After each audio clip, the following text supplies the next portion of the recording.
Mesdames, Messieurs, bonsoir. Voici les titres du journal. Clarification sur le tirage au sort de la CAN Total Énergie Cameroun 2021. Ce sera au mois d'août. C'est donc ciel sans nuages au terme de la visite de la CAF qui s'achève. C'est à voir en tête de ce journal.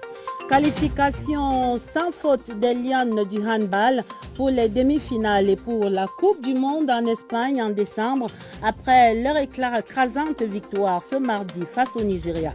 Score épique 44-14. Nous refaisons le match dans ce journal.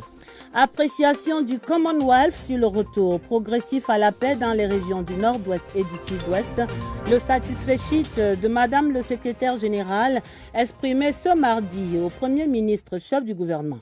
Voilà pour les titres. Développement après ce message.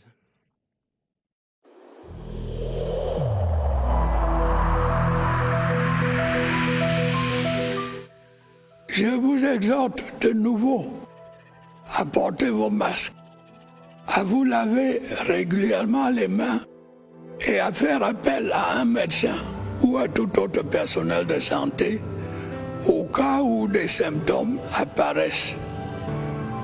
C'est le seul moyen de préserver les vies et de freiner la propagation du virus.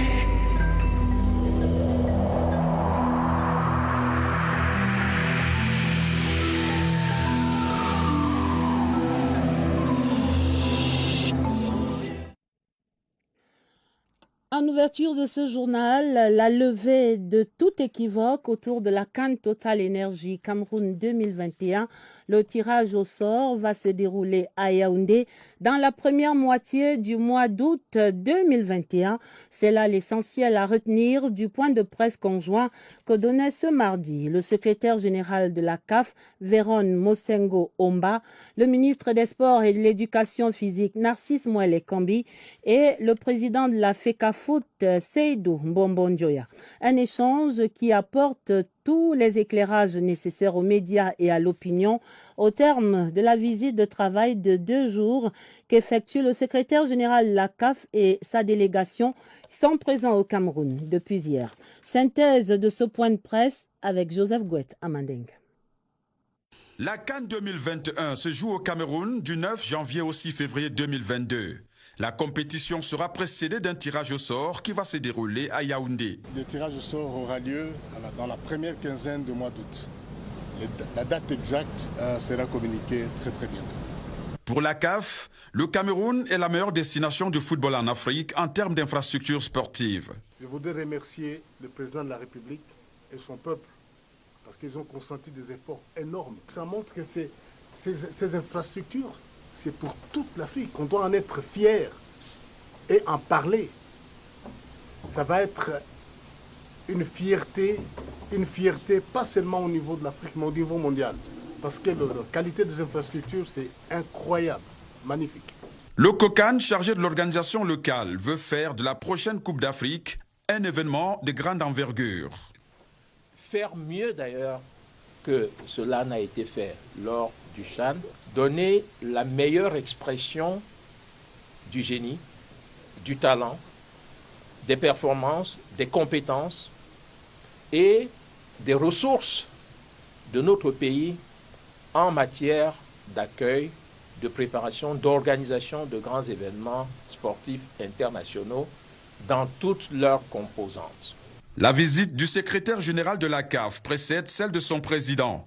Dr Patrice Motsepe est annoncé au Cameroun dans les prochains jours pour la signature d'un accord cadre inhérent à l'organisation de la CAN 2021 avec les autorités camerounaises.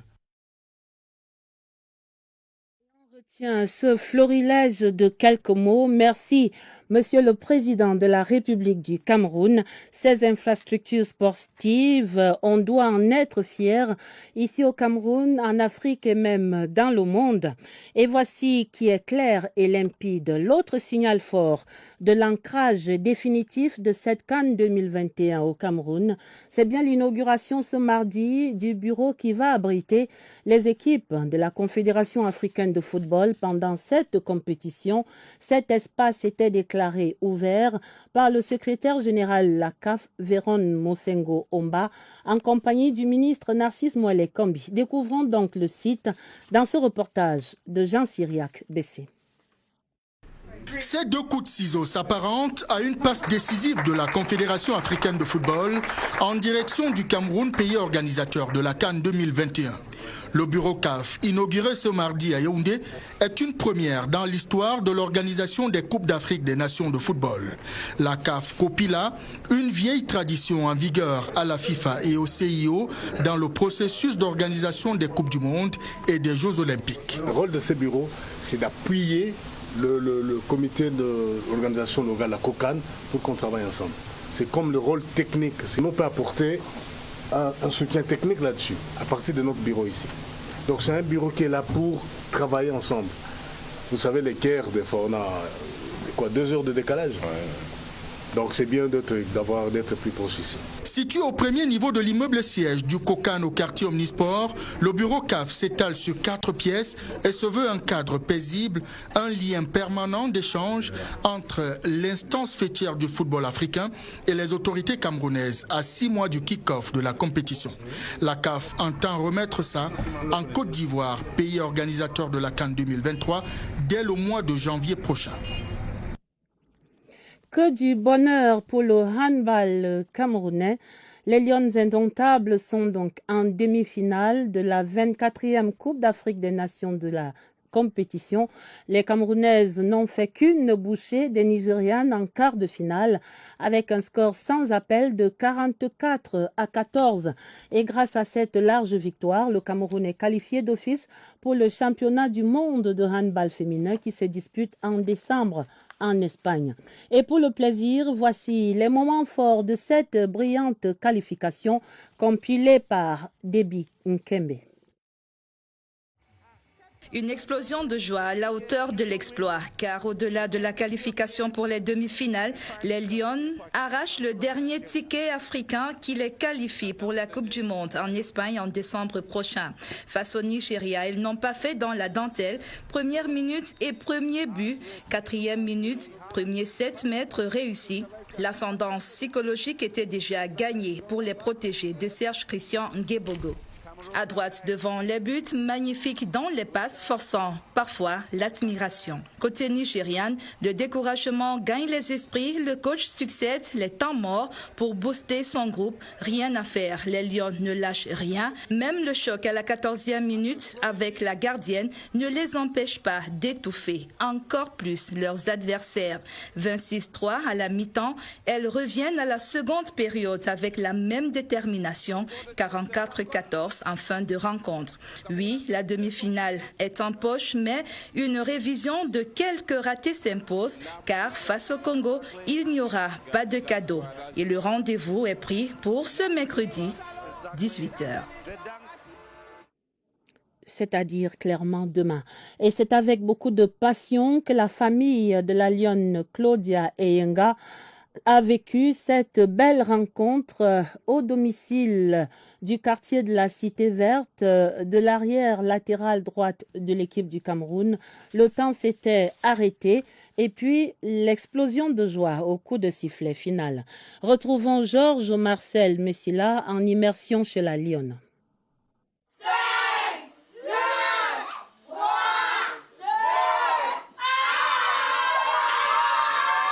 Explosion de joie au coup de sifflet final, la victoire sans bavure du Cameroun a plongé les proches de Claudia Eyenga dans le bonheur.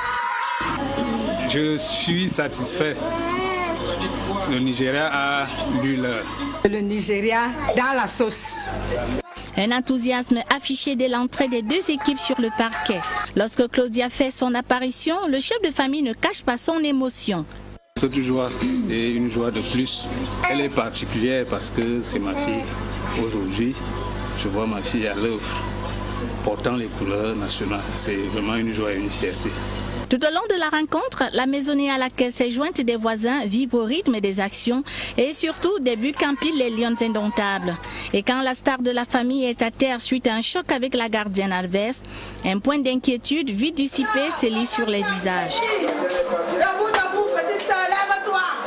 Malgré la distance, la mère de Claudia Yenga s'est jointe par la magie de la technologie à la fête depuis la Belgique où elle réside. Une communion qui accompagnera Claudia Yenga et ses coéquipières vers les demi-finales. Les Lions du handball ont donc littéralement étrillé les Nigérianes et les Camerounaises qui rejoignent le Congo, la Tunisie et l'Angola en demi-finale. Un carré d'as excitant. Esther Aïmboko déroule ici l'affiche de ces demi-finales de la 24e CAN de handball senior dames. Toujours invaincus en 4 sorties, les Lions indomptables se qualifient pour les demi-finales de la Coupe d'Afrique des Nations de handball. 44-14, les filles de Serge Gebogo n'ont fait qu'une bouchée du Nigeria. Plus tôt, l'Angola est la première équipe à accéder au dernier carré. Les Palancas Negras sont venus à bout de la République démocratique du Congo par 29-20. La Tunisie aussi passe en demi après avoir pris le dessus sur la Guinée par 27-20. Le Congo in extremis arrache son ticket pour cette étape après un choc face à une équipe sénégalaise rompue à la compétition.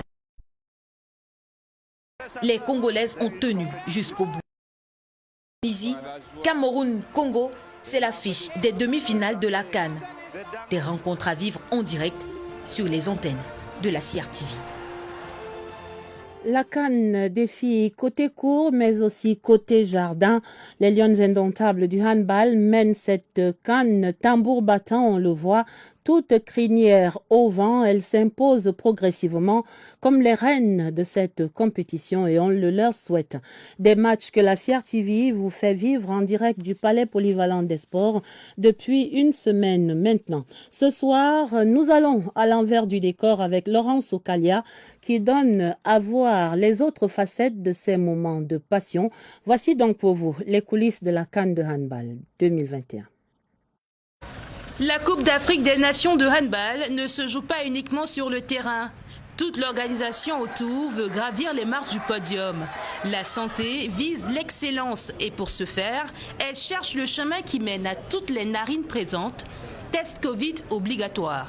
Et nul n'entre ici s'il est mal chaussé. Pour rester dans la compétition, la sécurité a trouvé chaussure à son pied. Veillez à ce que cette règle soit respectée en montrant le bon exemple. L'équipe de la CRTV a mis tout son matériel en jeu pour gagner le trophée.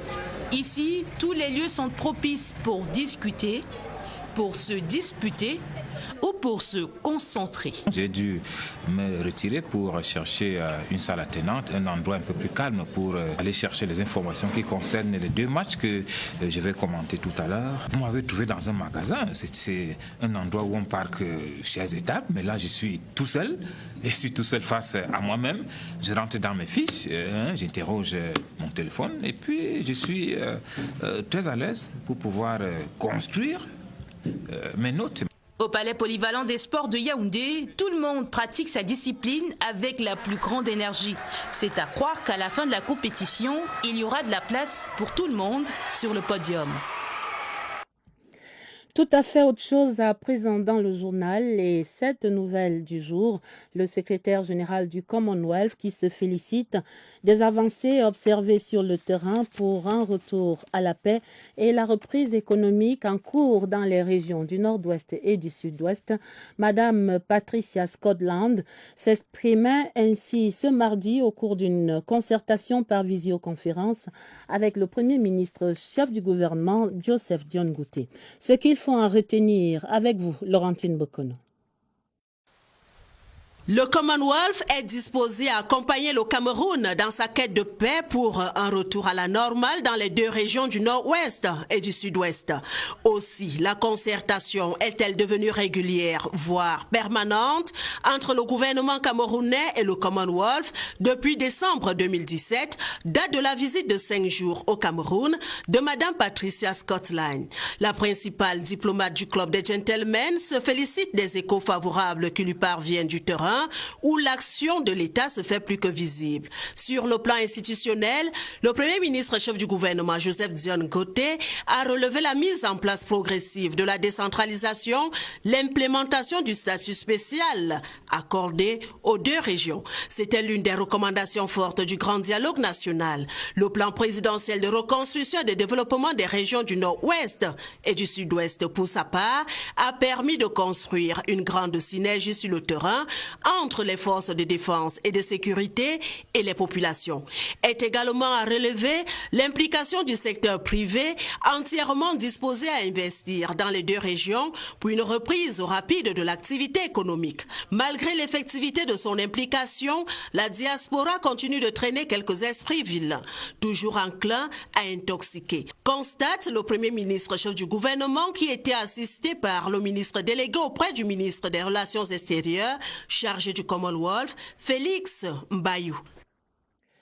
Le nord-ouest et le sud-ouest également sur le tapis rouge aux 2e journée des rencontres entre le FECOM et les conseils régionaux. Ce mardi, c'était en effet le tour des exécutifs de ces 2 régions de s'imprégner des opportunités qu'offre le Fonds spécial d'équipement et d'intervention intercommunale et ils ont exprimé leurs attentes en retour au directeur général Philippe Camille Akoa.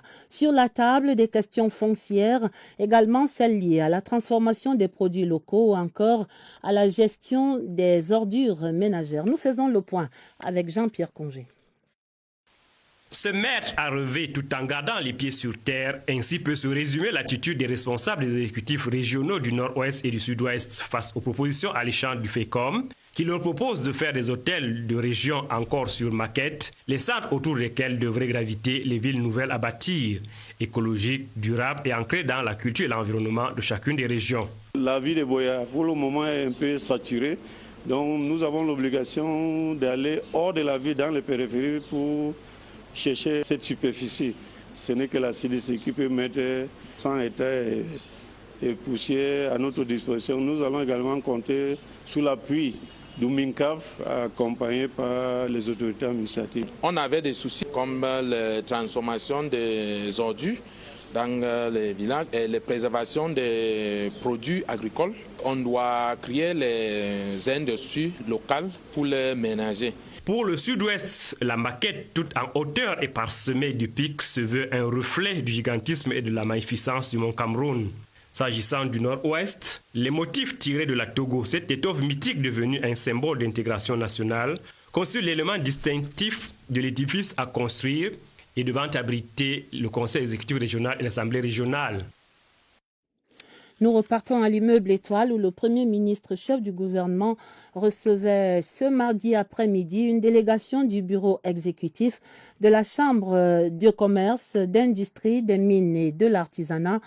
La délégation était conduite par son président Christophe Eken. C'est là une promesse d'audience prise à Douala en mai dernier qui s'accomplit avec sur la table des propositions comme la réforme des institutions de la Chambre, le fonctionnement des entreprises étrangères au Cameroun et les lenteurs judiciaires. Je vous propose d'écouter le sentiment du président de la Chambre de commerce au sortir de cette audience. C'est un extrait sélectionné par Laurentine Bokono. La Chambre est considérée comme le bras séculier de l'État en matière économique. Et nous nous considérons comme un pont entre l'État et le secteur privé. Et en tant que tel, nous avons des missions en amont et en aval. Et la Chambre, depuis un certain moment, connaît certaines difficultés pour exercer ses missions, parce qu'il faut se rappeler que la Chambre, à elle seule, a créé la plupart des grands hommes d'affaires qu'on trouve dans ce pays. Et depuis un certain temps également, les subventions que l'État remettait à la Chambre sont passées pratiquement de 40 milliards à 2 milliards. Et entre-temps, les missions de la Chambre ont grandi, se sont élargies et on ne pouvait plus exercer nos missions régaliennes de manière très parfaite. Un sentiment de satisfaction, c'est un rendez-vous de donner et de recevoir et nous avons reçu beaucoup. Et il a dit que nous devons revenir le voir chaque fois que cela est possible. Le ministre de l'administration territoriale a fixé le cap pour le second semestre de l'année 2021. C'était ce mardi au terme de leur première conférence. Paul Atangandji a exhorté les gouverneurs des 10 régions à assurer le suivi des projets de développement et à renforcer la collaboration avec les collectivités territoriales décentralisées. Voilà 2 jours passés à l'hôtel de ville de Yaoundé où ces autorités administratives ont fait le point de la situation sécuritaire, sociopolitique et économique de leur territoire de commandement. L'épilogue de la conférence des gouverneurs, Augustin Guizana. À la lumière du rapport général de la conférence des gouverneurs consacrée à l'évaluation des 6 premiers mois de l'année en cours, l'on note qu'un calme relatif règne sur l'ensemble du territoire national. Mais la communication conjointe du secrétaire d'État à la Défense, chargé de la gendarmerie, et du délégué général à la Sûreté nationale relève tout de même quelques défis sécuritaires, marqués par des incursions sporadiques de Boko Haram à l'extrême nord, la fabrication et l'usage des engins explosifs improvisés, assortis de kidnappings et des assassinats dans les régions du nord-ouest et du sud-ouest. Dans son discours de clôture, le MINAT va donner des instructions fermes au gouverneur. Vous devez poursuivre sans relâche la lutte contre la détention illégale d'armes à feu.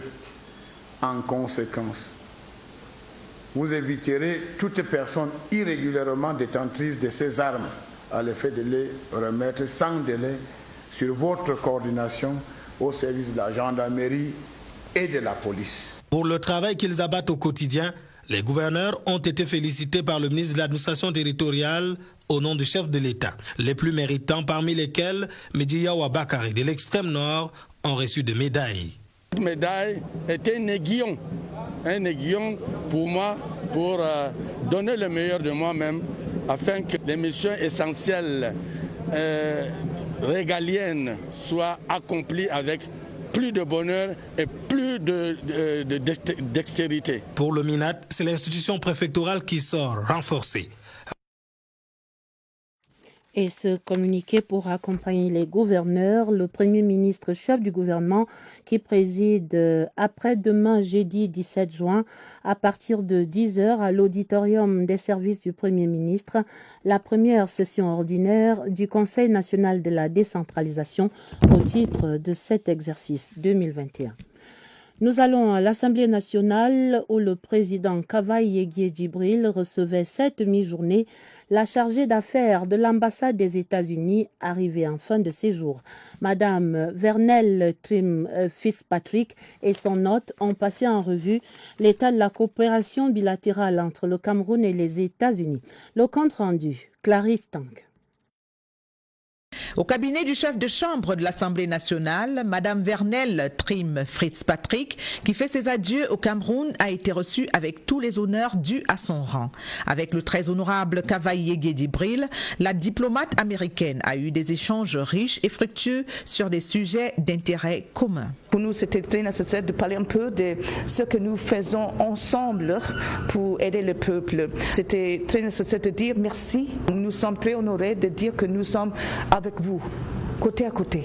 Une coopération dynamique en somme. Après 3 années passées au Cameroun, la diplomate Vernelle Trim, qui a reçu entre autres présents du très honorable Kavaï Yeguie Djibril, un tableau en ébène représentant un Cameroun un et indivisible, s'en va confiante qu'un avenir radieux attend notre pays. Son capital humain, son potentiel économique et culturel, ainsi que son leadership en Afrique centrale, plaident pour son émergence, dira-t-elle. Faisons à présent le point des examens 2021 et ces quelques remous au baccalauréat général. Les candidats à cet examen auraient découvert avec stupéfaction des épreuves sur le modèle ancien de l'approche dite par objectif, alors qu'ils ont été préparés à l'approche dite par compétence. C'est là la nouvelle méthode pédagogique en vigueur au Cameroun depuis 7 ans maintenant. Une épreuve qu'ils jugent difficile. Les candidats disent avoir été très perturbés. Agnès Solange Abessolo fait la lumière dans l'enquête du soir. Certains ont d'abord cru à une épreuve surprise. D'autres ont pensé à une erreur de dispatching. Une farce peut-être. Puis, la déconvenue, la panique. Monsieur, les épreuves ne sont pas en APC, que faire? Décontenancés, les enseignants se concertent eux-mêmes, indignés et surpris. Mais rien ne va changer. Les épreuves de maths terminale A, histoire, géographie et ECM seront tout de même traitées tant bien que mal à l'ancienne méthode. Nous avons eu des épreuves structurées dans le système APO, alors que depuis la 6e, nous sommes évalués dans le système APC. Les élèves étaient bouleversés et dépourvus de mots. Mais pourquoi avoir délivré des épreuves d'un modèle de l'ancien système au baccalauréat 2021 en lieu et place de la méthode enseignée aux élèves depuis la classe de 6e? Personne pour répondre à l'Office du baccalauréat du Cameroun. Allez au MINESEC, c'est l'inspection générale des enseignements qui s'occupe des contenus des épreuves. Nous ici, on ne fait que dispatcher. Au ministère des enseignements secondaires, la communication officielle du chef de département n'est pas à l'ordre du jour. Ce dysfonctionnement pénalise l'élève parce que l'élève aura des difficultés à répondre aux questions à partir du moment où il n'a pas été entraîné dans la manière. En attendant, les enseignants vont devoir corriger ce qu'ils n'ont pas enseigné durant 7 ans. Difficile alors pour les candidats au baccalauréat de fournir leur potentiel normal dans ces conditions. Croisons les doigts. Et attendons toute la lumière sur cette affaire du baccalauréat 2021 et la suite de ces examens officiels avec plus de 215 000 candidats qui ont commencé ce mardi matin la phase écrite du BEPC. Le ministre des Enseignements secondaires, Madame Nalova Lyonga, a visité certains centres à Yaoundé pour s'assurer du bon déroulement de ces épreuves. Dans la région de l'Ouest, c'est également le début des épreuves écrites du BEPC. Nous allons voir cela au sous-centre écrit du lycée classique de Bafoussam où 807 candidats étaient inscrits et c'est avec Célestin Ndjondo de CRTV Ouest. Dès les premières heures de la matinée, les candidats sont accueillis à l'entrée du lycée par les encadreurs qui les débarrassent de tout ce qui est superflu. Tous reçoivent des cache-nez et se soumettent à la prise de température sous le regard attentif de Madame le proviseur qui veille au grain. Dans le contexte du Covid, chaque candidat s'est fouillé lui-même. Oui, et au portail également, nous leur avons distribué à chacun les masques anti-Covid reçus par le ministre des Enseignements secondaires. Après les dernières consignes aux surveillants, la remise des listes et le matériel de composition, les candidats sont reçus en salle après vérification de leur identité. La répartition est de 50 candidats pour chacune des 19 salles d'examen, avec 2 surveillants et un surveillant des surveillants. Le dispositif de sécurité est présent. Une salle spéciale est réservée aux candidats à besoins spéciaux et une secrétaire s'active à la retranscription des épreuves en braille pour les malvoyants. La première épreuve, l'étude de texte, est lancée à 8 heures.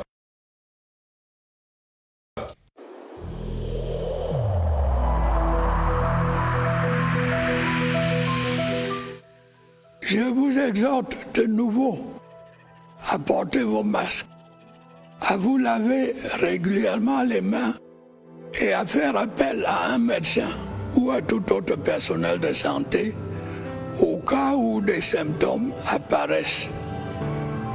C'est le seul moyen de préserver les vies et de freiner la propagation du virus.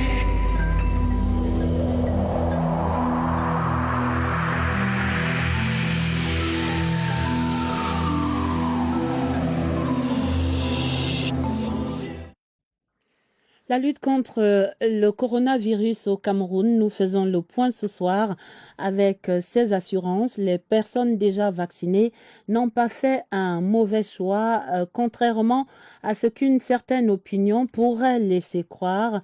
Et il n'est pas recommandé de stigmatiser ces citoyens désormais vaccinés. Entendons sur ce point-là l'invité de Évariste Yenga. Nous les retrouvons tous deux au Centre des opérations des urgences de santé publique au quartier Messa à Yaoundé. Bonsoir Évariste. Bonsoir Adèle. Se faire vacciner, cela fait peur à certains et L'opinion, avec ses influences aussi, arrive à dissuader plus d'un ne pas aller se faire vacciner. Pourtant, c'est l'une des solutions de protection contre le coronavirus Covid-19. On en parle ce soir avec le docteur Laure Menguene de l'unité prise en charge ici au centre de coordination. Docteur, bonsoir. Bonsoir. Alors, se faire vacciner, cela ne devrait pas faire peur. Vous en êtes un cas vivant, n'est-ce pas? Oui, et c'est une très mauvaise attitude que celle de stigmatiser les personnes qui se font vacciner. Personnellement, j'ai été diagnostiquée positive au mois de février et il y a quelques jours, je suis allée me faire vacciner. Et depuis lors, je suis plus sereine qu'avant, plus confiante, plus rassurée et je me sens protégée parce que je pense qu'en cette période de pandémie, je peux décéder de tout sauf de la Covid. Si, en plus, j'observe les mesures barrières. C'est la raison pour laquelle j'invite tout le personnel soignant et la population tout entière à faire de même, c'est-à-dire à se faire vacciner, car la vaccination associée aux mesures barrières sauve nos vies et celles des autres. Merci à vous, docteur Laure Menguene. Message de la coordination des opérations de la riposte. Se faire vacciner, c'est l'une des mesures de protection additionnées aux mesures barrières connues jusqu'ici. La voix, elle a parlé. Un exemple vivant. À vous le plateau. On l'a bien vu, merci Dr Laure Menguene et à vous également, merci Évariste. Parlons à présent de la cybercriminalité qui avance au Cameroun. Des présumés malfrats ont piraté le numéro de téléphone du gouverneur de la région de l'Ouest, Awa Fonka Augustine, mais mal leur en a pris. Ils méditent actuellement leur sort dans les filets de la Légion de gendarmerie de l'Ouest. Le bureau spécial des recherches et d'enquête criminelle de Bafoussam l'est présenté à la presse ce mardi et découvrons tout cela dans ce reportage de Christelle Ngbaïso à Bafoussam. L'histoire remonte au 26 mai dernier. Le gouverneur de la région de l'Ouest, Awa Fonka Augustine, publiait un communiqué dénonçant le piratage de son numéro de téléphone. Nous avons été instruits par le commandant de la Légion de gendarmerie de l'Ouest. Nous avons entrepris des investigations et des recherches qui nous ont menés à l'interpellation d'un certain nombre de suspects. Les enquêtes conduiront à l'arrestation de 5 présumés pirates, dont une femme. 3 ont été appréhendés à Bertois, 1 à Yaoundé et l'autre à Garoua-Boulaye. Ces malfrats ont utilisé un appareil qu'on appelle le FAMOCO de Orange Cameroun. Et ils ont procédé à la duplication de l'identité de l'abonné. L'ayant déjà fait, ils ont entrepris des arnaques. Ils méditent leur sort dans la cellule du bureau spécial des recherches et enquêtes criminelles de Bafoussam en attendant la suite des procédures. Et demain, la 31e édition de la Journée de l'enfant africain. On va se souvenir ce mercredi 16 juin de ces enfants massacrés à Soweto, en Afrique du Sud. Occasion pour notre rédaction de revisiter l'encadrement des mineurs incarcérés au Cameroun, dans la région du littoral précisément. Malgré les difficultés inhérentes à ce milieu carcéral, plusieurs de ces enfants parviennent à garder la tête hors de l'eau grâce à un processus mis en place là-bas par la délégation régionale des affaires sociales. Nous allons dans le littoral avec cette enquête de Georges Cyril Mbon. Selon les chiffres communiqués par la délégation régionale des affaires sociales du littoral, le nombre d'enfants incarcérés dans les différents pénitenciers de la région est estimé à plus d'une centaine au terme du premier semestre de l'année 2020. Malgré leur statut de détenu, ces pensionnaires sont protégés par la loi. Ils ont le droit à l'éducation, ils ont le droit à la santé, ils ont le droit de vivre dans un environnement sain. Ceux qui enfreindraient le respect de leurs droits, ils sont passibles de poursuites. La complexité des difficultés auxquelles ces mineurs sont confrontés, notamment l'absence des parents ainsi que les rigueurs du milieu carcéral, interpellent les pouvoirs publics. Le gouvernement se déploie donc au quotidien pour leur venir en aide à travers un plan d'accompagnement savamment élaboré. En termes de scolarité, donc il y a des activités ludiques, des activités sportives, il y a toute une vie bien organisée au sein de la prison. Des efforts qui produisent des résultats encourageants. Ceux qui sont à l'école, on les maintient à l'école. Ceux qui peuvent apprendre un métier, un petit métier qui demain pourrait concourir à leur autonomisation. À l'occasion de cette 31e édition de la Journée de l'enfant africain, les parties prenantes dans la chaîne de prise en charge de l'enfance en détresse dans le littoral entendent véhiculer un message clair. Et nous restons à Douala, la découverte de ce bâtiment flambant neuf sur le site de l'Université catholique d'Afrique centrale, le fruit du partenariat avec l'Institut catholique des arts et métiers de France. Le joyau architectural était inauguré le 10 juin. C'était en présence d'un parterre de personnalités. Visite guidée avec Georges Cyril Mbon, une fois de plus. Le bâtiment pédagogique, inauguré ce 10 juin à Douala, sur le campus de l'Institut ICAC-UQAM, affiche fière allure. Bâti sur une superficie de 1400 mètres carrés, ce bijou architectural est un édifice de type R+3. Il comprend une centrale solaire, un amphi de 220 places, un espace laboratoire de 200 mètres carrés, une salle de e-learning de 100 places. Un équipement qui fait augmenter la capacité pédagogique de cette structure de 60%. Autant le dire, un dispositif de qualité pour une formation de pointe. Nous avons 4 parcours de formation. La formation historique, ingénieur généraliste par apprentissage. Alors ingénieur généraliste, c'est génie industriel, à la fois mécanique, électricité, automatisme. Et puis une nouvelle formation d'ingénieur généraliste qu'on a labellisée innovation. Ce cadre d'apprentissage moderne entre en service au cours d'une cérémonie riche en émotions, notamment à l'heure de la coupure du ruban symbolique et du dévoilement de la plaque indicative. Une grande satisfaction pour tous. Ce nouveau bâtiment est une réponse à de nombreuses attentes et demandes qui viennent de la part des pays de la sous-région, de telle manière qu'avec ce qui se fait à Pointe-Noire et ce qui se fait à Douala, nous espérons pouvoir offrir à l'industrie camerounaise et à l'industrie africaine des compétences assez avérées. Ce chef-d'œuvre est l'aboutissement de 20 années d'efforts, mais aussi du partenariat entre l'UCAC et l'Institut catholique des arts et métiers de France. Une réalisation qui se veut la première d'une longue série. L'UCAC-UQAM, c'est une collaboration qui aura l'année prochaine 20 ans, qui a été très fructueuse. L'événement de ce jour consacre un peu la croissance dans laquelle nous nous trouvons. À date, ce centre du savoir, tourné vers l'ingénierie, a déjà formé 600 jeunes. Il en compte 700 actuellement et ambitionne d'encadrer 1000 en 2023. À Douala toujours, des élèves de la promotion 2021 de l'American School viennent de recevoir leur parchemin de fin de cycle secondaire, une cérémonie que raconte ici Chris Patricia Luluga à Douala. Le cycle secondaire est terminé et le chapitre de l'université s'ouvre pour ces 9 nouveaux diplômés de l'American School of Douala, promotion 2021. Pendant 12 ans, les élèves ont reçu une formation théorique et pratique dont ils gardent de bons souvenirs. ASI m'a appris une valeur que je vais garder toute ma vie et c'est de ne jamais abandonner et c'est de pouvoir compter sur tes amis qui sont à côté de toi et tes proches. Beaucoup de choses, beaucoup de choses. Comme par exemple toujours essayer de se surpasser. L'erreur est humaine et quand on fait une erreur, il faut essayer d'aller de l'avant. Du cycle prématernel à la fin du cycle secondaire, l'American School of Douala propose un programme scolaire rigoureux. We take students at all levels, so students can start at kindergarten when they're 5 years old and lower school, middle school or upper school as well.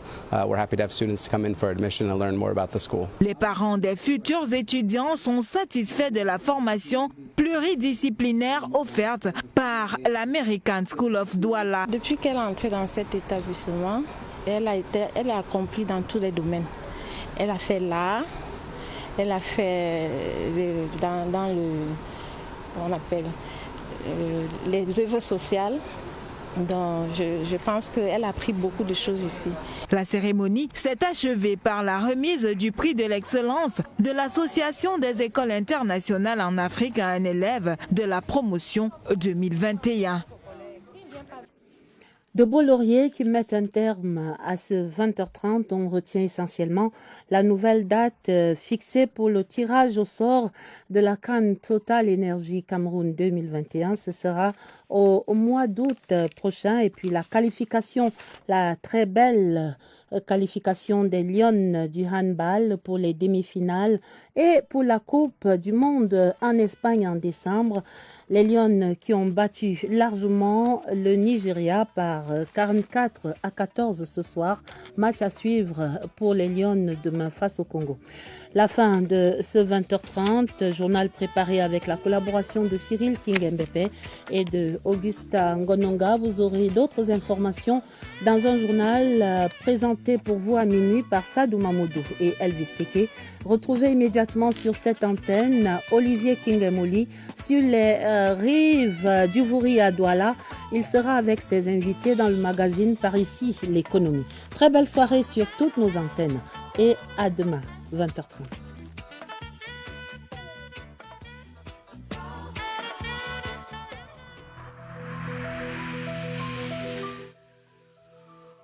Malgré nos efforts, le Covid-19 a endeuillé de nombreuses familles et provoqué de graves difficultés dans le fonctionnement